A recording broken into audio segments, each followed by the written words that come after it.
Now let me give you a little insight into some of the particular lesson structures that are available in Marketplace Literacy. And we're going to go through these very pragmatically. We're going to start at the beginning of the program, the very beginning lessons that are available for you to present to your recipients.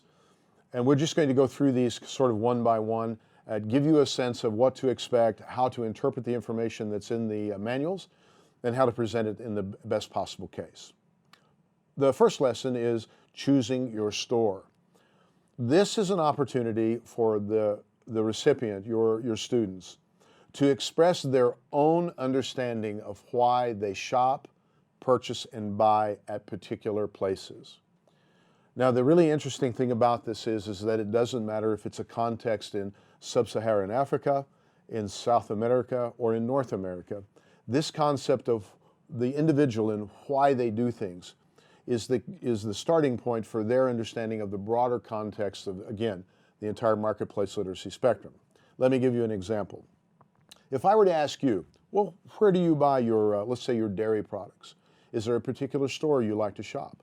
Then you'd probably have an answer for me. You say, yes, there's this particular store I like to go to, and it's near my home.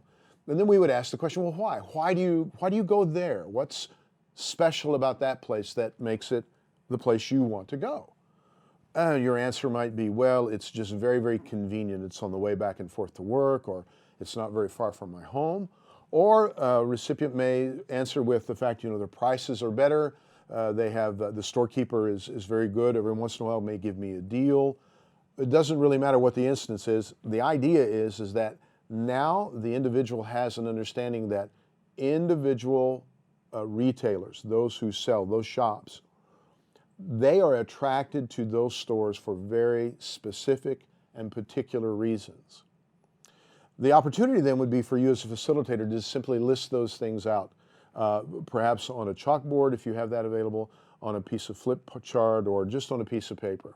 Why do you go to that store? Tell me more about that. Why is that important to you? Why do you prefer convenience over price? The idea here is that we want to develop a self-knowledge base about the evidences of why people buy in particular places.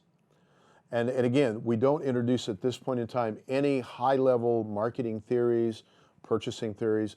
Those are far, far more away from this particular description and this discussion.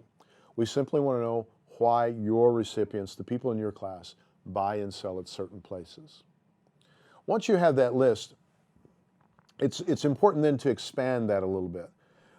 Sometimes people will say, well, I like it because the store is clean. Well, what does clean mean to you? How would you express the idea of clean? Well, there's not trash outside. It's picked up well. It's very well lit. There's opportunities to move around in the store. It's not cluttered. Again, developing more and more of these wants, these desires that they as a customer have.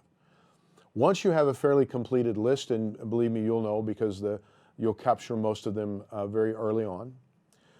It's then the time to simply sort of turn the table a little bit and say, well, okay, if this is where you were, in essence, wanting to shop, these are all the things that you would like to do.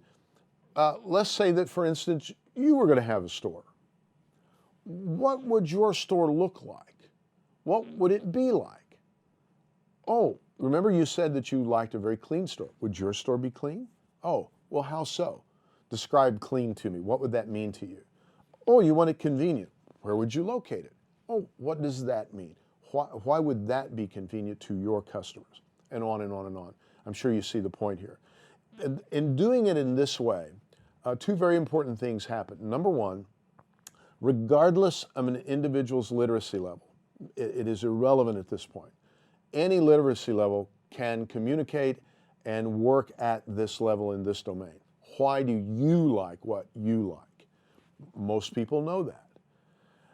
And in doing it this way and approaching it from this perspective, we get the idea that every person can contribute. Every individual, regardless of their education, regardless of their literacy level, and almost regardless of their experience, have preferences. And if they can express those preferences, now we can build that into a body of knowledge that we can use going forward as we introduce more complete, more complex ideas around buying and selling in the marketplace.